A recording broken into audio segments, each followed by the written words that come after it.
Hey everyone, and welcome back for another deep dive with us. Today we're going back in time a bit. A bit. Yeah, bit of a time machine. To the 4th and 5th centuries. Exactly.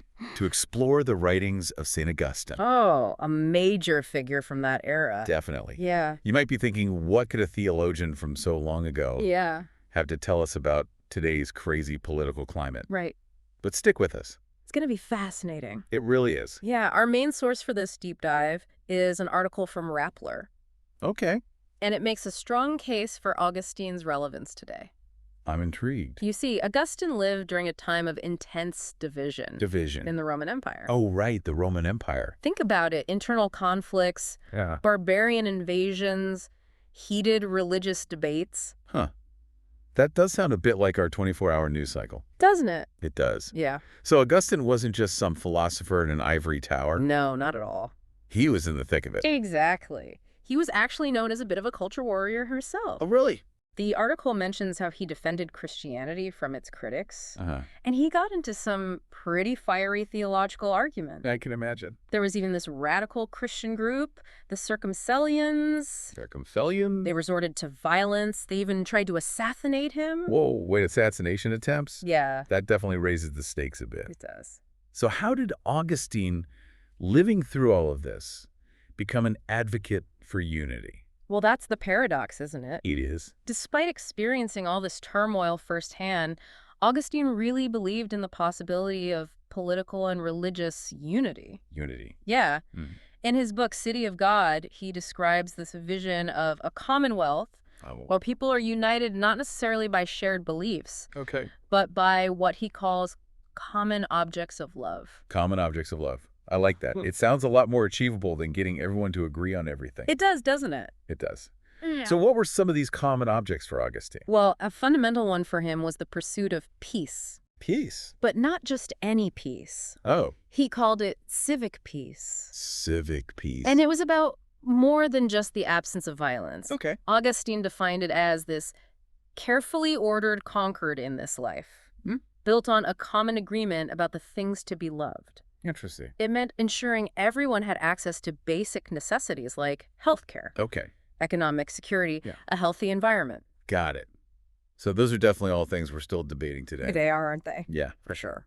But how did Augustine think we could actually achieve this civic peace when there's so much disagreement? Well, that's where his idea of the Commonwealth comes in. Right. Augustine believed that even in a society with differing faiths and ideologies, people could still work together towards those common goals. Okay. Now, he wasn't naive. He knew complete harmony was impossible, Right.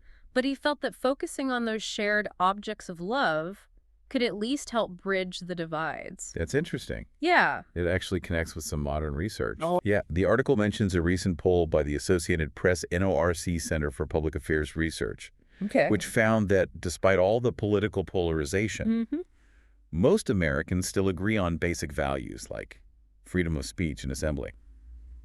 That's encouraging. It is. Yeah. So maybe Augustine was onto something.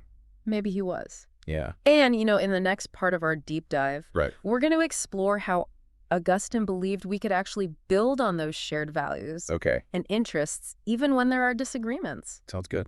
I'm looking forward to it. Yeah, me too.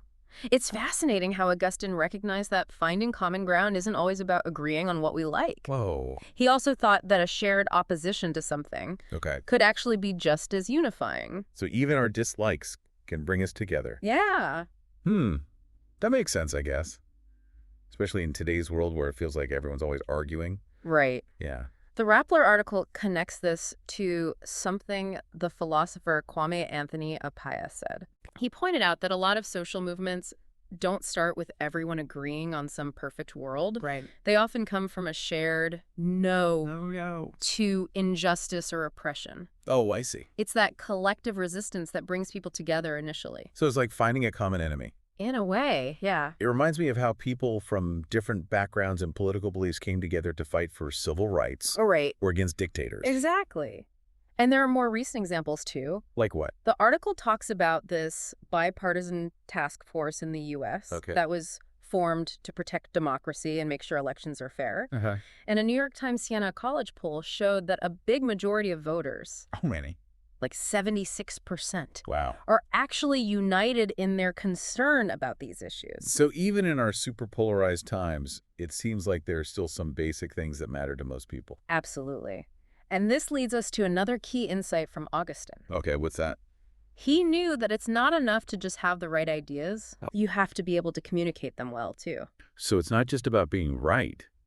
It's about being persuasive. Exactly. That makes sense, I guess. Right. But how did Augustine do that? Well, the article gives this great example from City of God. Okay. Augustine was super religious, right? Right. But he didn't just rely on Bible quotes to make his point. What did he do? He also used Roman philosophers and guys like Cicero. Cicero the orator. Exactly. He used language and arguments that his audience would relate to.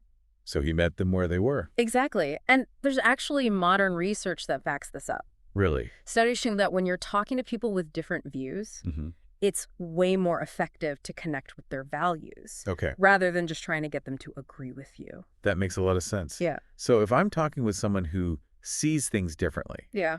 it's less about proving them wrong Right. and more about finding that common ground, That shared language. right, where we can actually understand each other. Now, Augustine was a realist. He knew that total harmony was probably impossible, Yeah. but he believed that by focusing on common goals, even with our differences, we could at least build bridges and have a better conversation. This is giving me a lot to think about. Good. Augustine might have lived centuries ago, Yeah.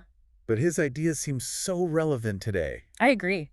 It's easy to get discouraged with all the division and conflict in the world. It is. But Augustine reminds us that there's always potential for connection and understanding. Even in the craziest times. Especially in the craziest times. Yes, like he's giving us a new way to look at things. A more hopeful perspective. Exactly. Yeah. But how do we actually make this happen? How can we take what we've learned from Augustine and actually use it in our own lives? That's the big question, isn't it? It is. How do we handle those tough conversations with people who have different views? That's what we'll explore in the last part of our deep dive. Awesome. We'll look at how Augustine's ideas can help us navigate those tricky waters.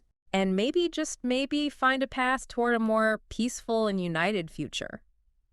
Okay, so we spent this deep dive looking at how St. Augustine's idea From way back in the 4th and 5th centuries? yeah, can actually help us understand our own crazy political landscape today. It's wild how relevant it is. It is. We've talked about common objects of love Right. and how even disagreeing on things can bring us together. Yeah. But I keep coming back to the same question. What's that? How do we actually use all of this? Like in real life? That's the million-dollar question, right? It is. It's easy to understand Augustine's ideas in theory, but much harder to actually apply them. Especially when you're talking to someone with totally different political views. Exactly. It's easy to say find common ground. Right. But what does that even mean when you're in the middle of a heated argument about a candidate or a policy? Yeah, like how do you actually do that? Well, remember Augustine's concept of civic peace. Yeah. It wasn't about agreeing on every single thing. It was about having a baseline of respect and understanding, Okay, even when you disagree. gotcha. He thought, if we focus on those common objects of love, Okay. those shared hopes for a just and good society, Yeah. we can at least start a conversation. So instead of going into a conversation ready to fight, Yeah. maybe we should pause and ask ourselves, what do we both actually care about here? That's a great question to ask. Like, are we both worried about economic inequality? Or do we both want a safe and clean environment for our kids? Right. By finding those shared concerns, Those common objects of love. we can change the whole tone of the conversation. Absolutely. It doesn't mean we have to abandon our own values Of course not. or pretend our differences don't matter. Right. It's more about remembering that even with those differences, we might still have a common goal. Right. Like we're all trying to make things better, even if we disagree on how to do it. And don't forget Augustine's point about shared opposition. Oh, right. Sometimes it's not about what we support. It's about what we're against. Exactly. Like, are we both against corruption in government? Do we both want to protect democracy? Yeah. Recognizing that we might actually be on the same side about some things, That can be really powerful. especially when everything feels so divided. It can help break down those walls. And speaking of breaking down walls, Yeah. we can't forget about how we talk to each other. That's where Augustine's emphasis on rhetoric comes in. Right. So instead of trying to win the argument, Or prove the other person wrong. yeah, what if we try to really understand their point of view? Like really listen with an open mind. even if we disagree. Exactly. That's where Augustine's advice about speaking their language is so helpful. Right. It's not about manipulating them. No, It's about genuinely connecting with them. on their level. Yeah, and finding that common ground where our ideas can actually meet. And you don't have to change your own beliefs Yeah. or agree with everything they say. Right. It's about building that bridge of understanding. Even if there's still a huge gap between your views. It's about remembering that they're human, too. Exactly. Yeah. And finding those little points of connection that can help us talk to each other like actual people. Wow. This deep dive has been so insightful. Good. I'm glad. It's amazing how Augustine's ideas are so old. Centuries old. Yeah, but they feel so relevant today. It's true. He's given us so much to think about. And even more to actually put into practice. He really is. Augustine reminds us that even when things feel super divided, there's always hope for finding common ground. And building bridges. It might not be easy, No, but it's definitely worth trying. it is. So to all our listeners out there, Yeah. we challenge you to take Augustine's wisdom and really think about it. Put it into practice. Yeah. Next time you're talking to someone with different political views, don't just get ready to fight Take a breath. and think about those common objects of love. Look for that common ground. See if your values actually overlap in some ways. You might be surprised by what you find. And who knows, Maybe if we all try this, we can actually make our political landscape a little less crazy a little more constructive. and a little more hopeful for everyone. I think Augustine would like that. I think so too. Well, that's it for this deep dive. Thanks for joining us, everyone. It's been a great journey through time and ideas.